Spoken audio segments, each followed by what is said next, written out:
Hola. Si hay algo de lo que no cabe la menor duda, es que las historias sobre las aventuras y desventuras por igual de cierto tren azul y sus amigos han inspirado una cantidad incalculable de infancias desde hace 78 años, donde un 12 de mayo tuvo lugar la publicación del libro que lo empezó todo, The Three Railway Engines, introduciéndonos a muchos a una única combinación entre el mundo ferroviario, su historia en el Reino Unido y, por qué no decirlo, las problemáticas cotidianas a las que uno se enfrenta. Por todas estas razones y mucho más, todos amamos estas historias, sus personajes y el mundo que construyeron, por lo que hoy, damas, caballeros y locomotoras, vengo a presentarles la historia de la serie del ferrocarril en un minuto o un poco más.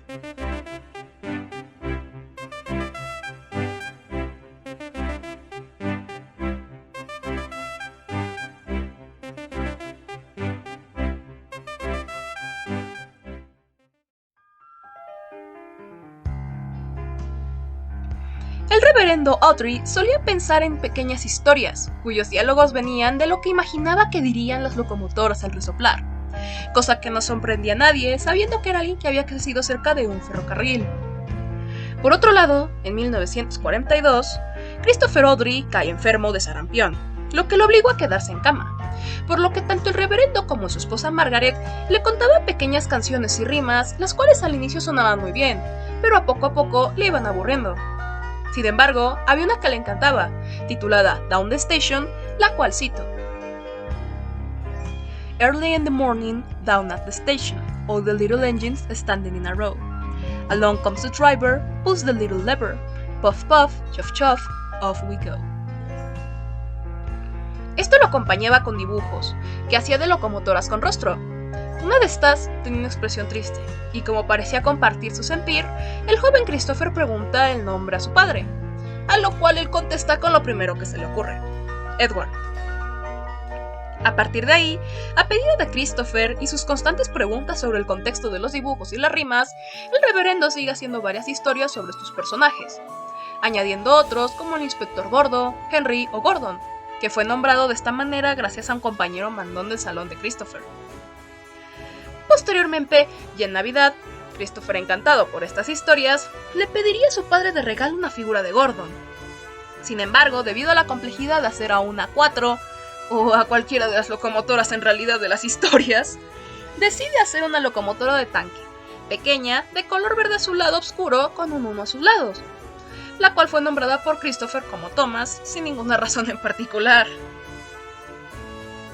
Margaret, también encantada por las historias que su esposo contaba, le proponen intentar hacerlas públicas, pues hasta el momento no había ningún cuento de su clase. El reverendo Wilbert se mostraba algo renuente a ello, pero aún así lo hizo. De tal manera que la historia de The Three Railway Engines va a parar a manos de la editorial Edmund Ward, a quien le gustaba la idea, pero proponía otra historia aparte en la cual pudieran llegar a un buen acuerdo las tres locomotoras, además de la oportunidad de redimir a Henry. Aunque originalmente no era la idea que las tres locomotoras estuvieran en el mismo ferrocarril, termina concretando esto en la historia Edward, Gordon and Henry. Y así, las 4 historias son publicadas en un solo volumen con ilustraciones de William Middleton. A partir de aquí, él continuaría escribiendo y siguiendo el mismo formato de 4 historias por libro, ampliando con el tiempo el banco de personajes, trabajando sus personalidades y dándole un lore propio a la isla, inclusive escribiendo un libro entero dedicado a esto, con diversos mapas trazados por él. Y aunque hubo varios cambios a la idea original, ya fuese por factores de conveniencia de las historias o para pegarse al contexto realista donde se ambientaban, como es el cambio de nombre de Director Gordo, porque sí, ese era originalmente su nombre, a Inspector Gordo, el que todos conocemos, debido a la nacionalización de los ferrocarriles. O también está el cambio de color de Henry, que inicialmente era el mismo azul que Gordon.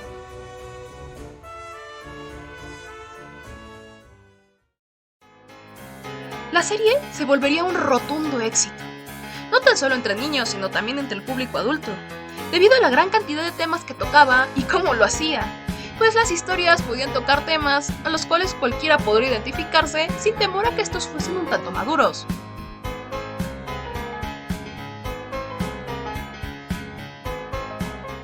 Did you write it for yourself, or did you write it for you? Who'd you write it for? Well, when you're writing a children's book, you're writing for a whole lot of people. You're writing for yourself to make sure that you've got it researched right. You're writing for the unfortunate parents who've got to read it aloud time after time after time after time. You've got to put in little funny bits, subtle bits, which they'll enjoy. And then there's the simple slapstick stuff, which the child will enjoy.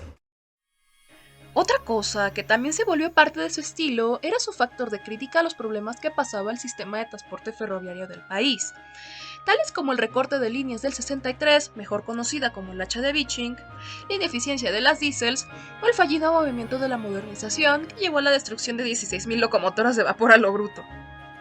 Todo esto era reflejado en las historias, ya fuese por el apodo del otro ferrocarril, o en la propia personalidad de sus personajes, como es el caso de D199 o Divius Diesel. Algo destacable dentro de todo esto fue el gran impacto que tuvieron estas historias en los ferrocarriles de preservación, pues les dieron más fama que nunca gracias a los personajes que representaban y promovían las historias, como es el caso del ferrocarril Talilin y su contraparte ficticia, el ferrocarril de Skarloy, o el Col d'Ifel y el ferrocarril Snowdon, o simple y sencillamente a las locomotoras reales que funcionaban con organizaciones independientes u otros ferrocarriles no directamente mencionados, pero que sí se les respetaba como eran en las historias, como es el caso de Flying Scotsman, City of Truro o Stepney. A todos ellos siempre se les mencionaba y agradece al inicio de los libros donde se les referencia, permitiendo que la gente pueda conocerlos y apoyarlos. No todo fue miel sobre hojuelas, claro está. Un inconveniente relativamente recurrente era la discrepancia con los dibujantes, quienes no proyectaban correctamente lo que el reverendo les pedía. Uno de los casos más conocidos, y déjenme decirles que graciosos, es una de las primeras historias donde aparecía Percy. Reginald Dalby lo dibujaba un poquito más largo y gordito, a lo que el reverendo Audrey respondió con una carta completamente disconforme, clamando que parecía una oruga con rayas rojas. Y otro problema con el mismo ilustrador, que si bien no llegó a tanto, pues el dibujo no se modificó, sí que le molestaba, pues es como dibujaban los tanques de Doc. Tanto que en uno de los libros más tarde, tras el cambio de ilustrador a John Kennedy en la editorial, hay una pequeña referencia donde vemos una caricatura del reverendo Audrey con el antiguo dibujante, mostrándole cómo luce Doc realmente. Al final, a pesar de todo, el secreto de las historias estaba en su realismo, pues estaban basadas en sus propias experiencias como voluntario en diversos ferrocarriles de preservación, o también en accidentes y anécdotas sacadas de diversos libros y revistas sobre trenes renombradas. El último libro, hecho por Wilbert, fue Tramway Engines, en 1972. Decidió retirarse de escribir, pues ya no sentía la inspiración como para continuar y prefería dejarlo a tiempo. Sin embargo, todos sabemos que esto no está ni de cerca de ser el final de esta historia, ¿o sí? Pues su hijo, Christopher Audrey, continuaría los libros hasta 2011, que por cierto, él pretendía continuar por aún más tiempo, sin embargo se retiró por la presión que la editorial ejercía. Aunque todos sabemos que mucho antes que esto, la serie de televisión por Britt Allcroft haría el auge de Thomas aún mucho mayor, y que esta expandió los alcances de la historia a algo que nadie se hubiese imaginado, contando con una gran cantidad de capítulos y toda una historia propia. Aunque esa, queridos amigos, es para otro día.